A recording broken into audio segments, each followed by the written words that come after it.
And I'd like to welcome to the stage Russell Flannery from Forbes. And he's going to be interviewing, hi Russell, he's going to be interviewing an entrepreneur who's here from Hong Kong.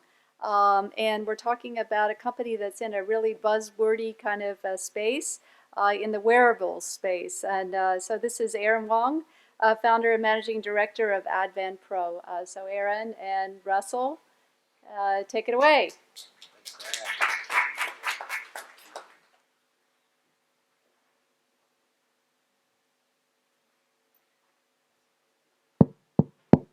有这么多的中国朋友，我觉得我们应该是用中文来讲吧，哈。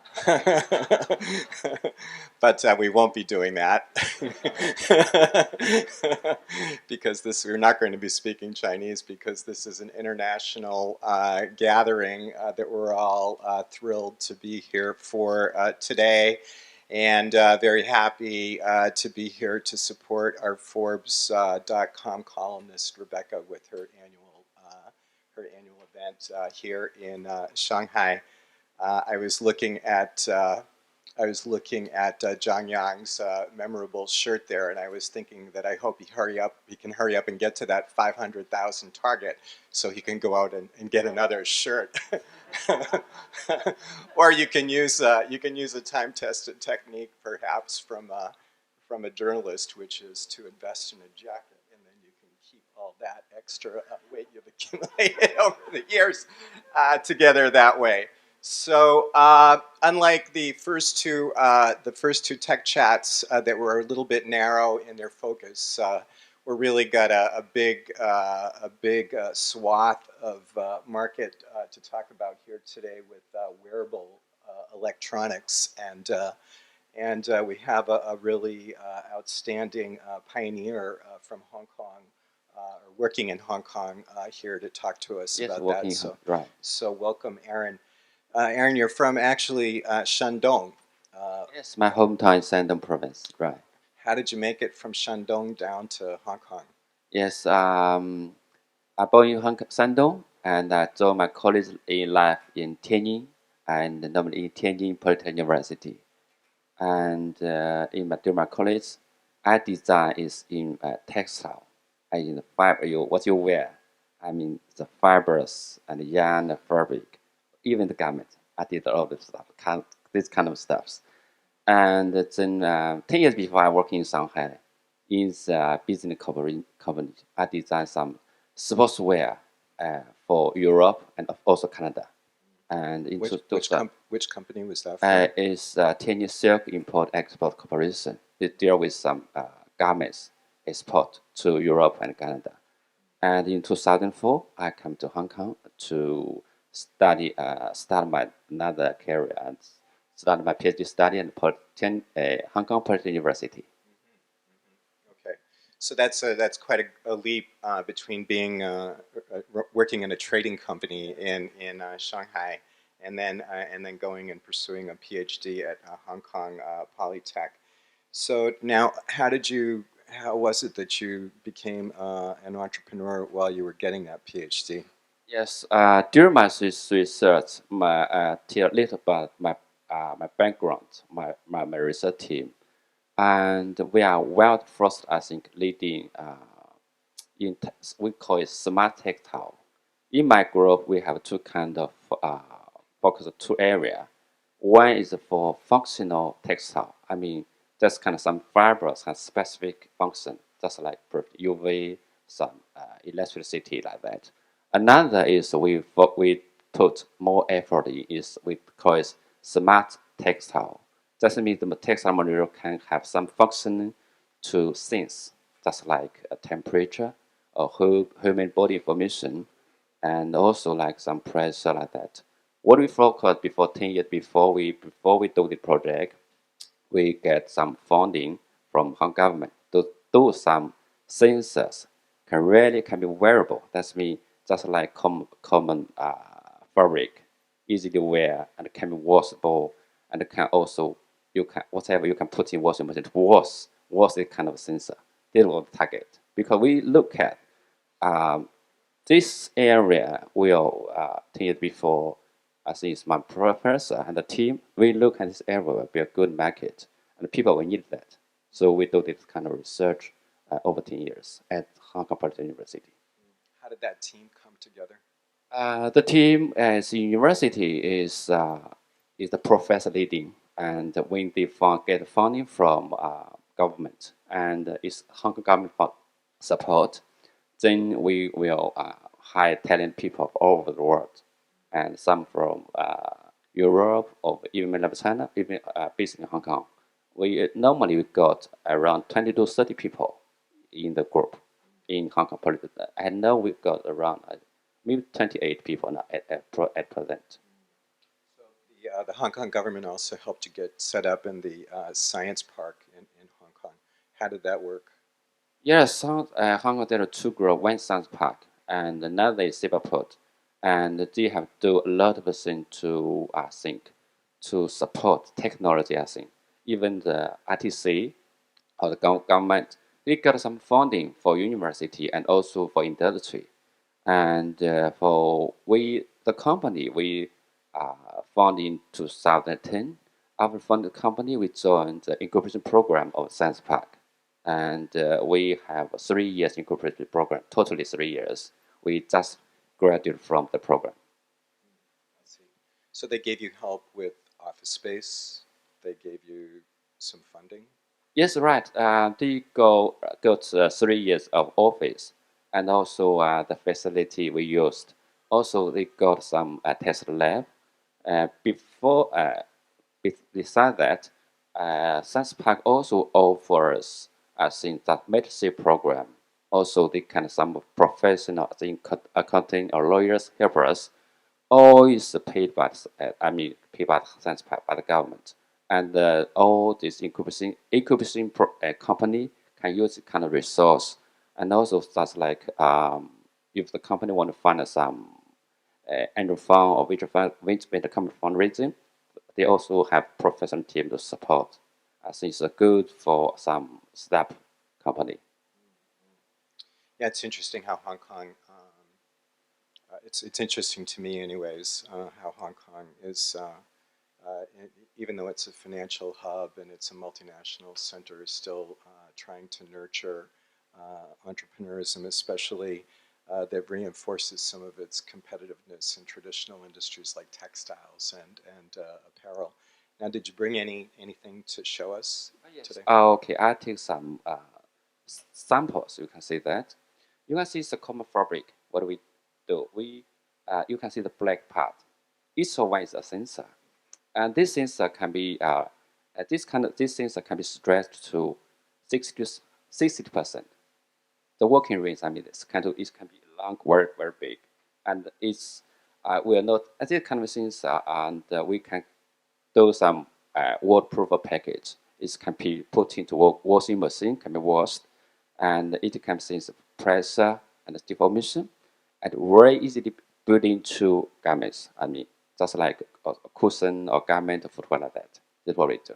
Yes. Always, all we know, we also got some, we call it FCBs. That's flexible based on fabric. It can also be washable, and even you can just you do not need to solder it, just cut it by scissors. You can connect all the circuit. So we do it. So your product now is actually the sensor in the material. Is that right? We these are basic material what we got. The sensor. Besides that, we also provide all this data capture. The DQ for the sensor hardware and also software. And now we are focused on the specific applications. We are focused on the algorithm based on the sensor, how to process signal, how to make a good products. And we know we have some business partner in such like medical and some in baby monitoring with this kind of business partner. And we will have some product come by the end of this year. So how big are these markets that you're trying to tap? For wearable, in last 2 years, I think it's very hot. I think the market in last year is around totally is around $7 billion. but the market grew very fast. Even in the soft kind of things or wearable things, average growth is around over 30%. It's a fast growing market. And that includes the healthcare part or the shoes. That's everything, or how? Yes, I just missing only these, I think, completes the past. If we put this area larger, just like telemedical, like healthcare, the market even bigger.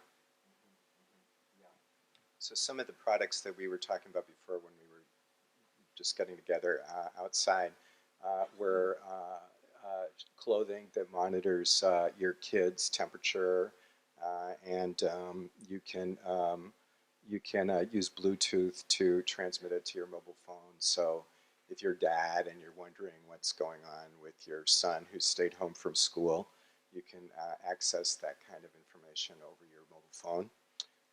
And Right. so that was one thing. What about shoes? As we Smart also got a shoes thing, for we got some sensor, like the pressure sensor.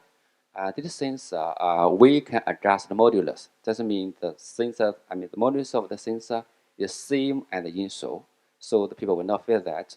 And based on pressure sensor metrics, we can tell the people when to do them, for example, doing some sports. This should help them prevent some damage. That means we can tell the people how to landing, how is the right landing for the people.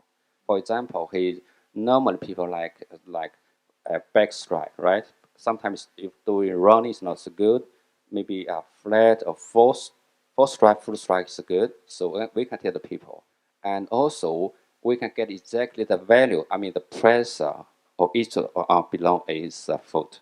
So this thing can help for professional. We can help them to improve the performance, and for people for daily use, we can help them to have good, sports active habit. Yeah. So up until now, you've raised about 2 point. Last year we have raised for angel investor. We have found 2.5 million dollars for angel fund, right?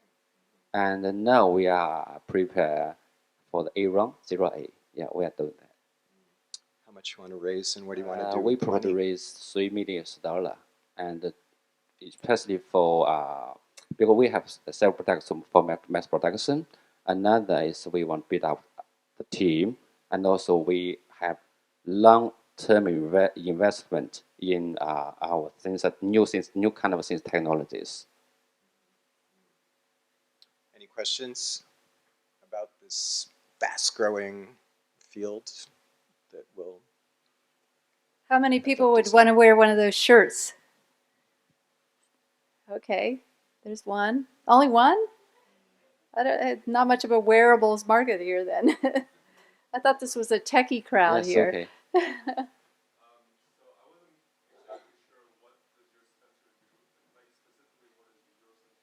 Okay, see, I'll give you an example. For example, here we got this a bell, and here we got a sensor can be stretched. This product we used for monitor respiration. And what we do, just like you can see some wristband, right, can be monitor sleeping. Medically, yeah, this I think is not right because you monitor the sleep, the movement with your hands, right? So just like some step counter do, we do this by the sleeping. For example, for people, we can know his totally respiration curve. Either they have some kind of disorder or some got some just like sleeping apnea problems. We can find out whether his problem is, and also for some just like young kids, we also got some other technology for based on this product. We can know tell his sleeping gesture what is good or not, and also we will combination with other technology. For example, for kids in fever, his respiration is very good parameter for even for doctors. So we can this product help them, and even his dad and mommy can look just like old people, stay lonely at home, and his maybe his doctors or his children can know his body information every time. This is not, thank you. We're going to be monitoring everything, it seems. But yeah, I just want to take a closer look at this shirt. Yeah, this is a fabric. It's a sensor. What you see, each one is one piece of, yeah. Just the cut is one sensor. Yeah. Yes, it's common clothes, right? Common fabric. Yeah, Trevor? Yeah, real Okay, quick. thank you. Well, I was wondering, how do you approach the challenge of adoption? Because, I think when people look at, in some ways, even though from a tech standpoint it looks cool to look at the sensors, Yeah, right. I think, I don't have kids yet, but if I was looking at a shirt like that, I would maybe get a little bit scared at the fact that there's this whole array of sensors that I'm putting on my child. So how do you get people to adopt this type of technology? And more importantly, perhaps, how do you get manufacturers and designers to adopt this? Because obviously there's a lot of cool tech products that I see that look super geeky and nobody would really want to wear. And this is a technology that looks like it could fit under, really stylish garments. So how do you get them to adopt this technology? You're right. So at this moment, even now we cannot see products. I mean, a wearable thing.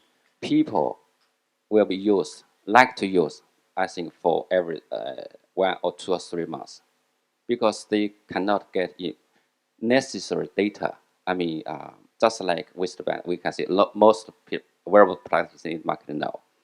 And for some long term, I think for people, and we know, even we will also ask ourselves, we want to create products. Some is nice to have, right? Some is must to have. So even must to have products should have a good function. I mean, for people, just like for we have two kind of issue. For example, personal information, right?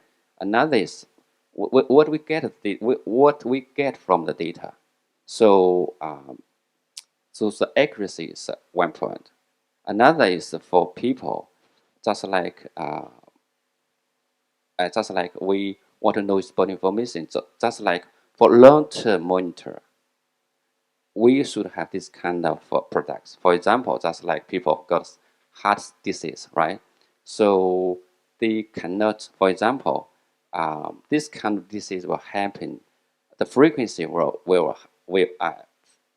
for some people, due to from every start, people will know any kind of data. Even he coming to hospital, he can know, okay, exactly he got this kind of disease, just like blood pressure problem. Even if the people got problem, he cannot come back. So this kind of I think for wearable thing, we should have some solution for people can prevent just for sports. The product help them prevent damage. This will must useful and available for them. Yeah. Can I jump in with another quick question? How much does this cost? If I'm going to buy a shirt for my kid and I want to know, Yeah, I'm worried and about my for at present we have no, I mean, the commercial final cost. I can tell you that these products can be low cost. So we would like the technology can be Spoken used. like a real entrepreneur. Yeah, right. Very good. Yeah, we would like just like now you see some wearable thing even in Europe. No, most is over $100, right? So I think this price is not for the user. It's for some professional people. Our target is in RMB, but we have another good user experience, good products, better solution. For this kind of, I mean, for soft sensor, we can see that in the worldwide we are the leading group. We can do this products well. Seems like a great direction. Big market. Good luck. Thank you. Thanks so much. Yeah.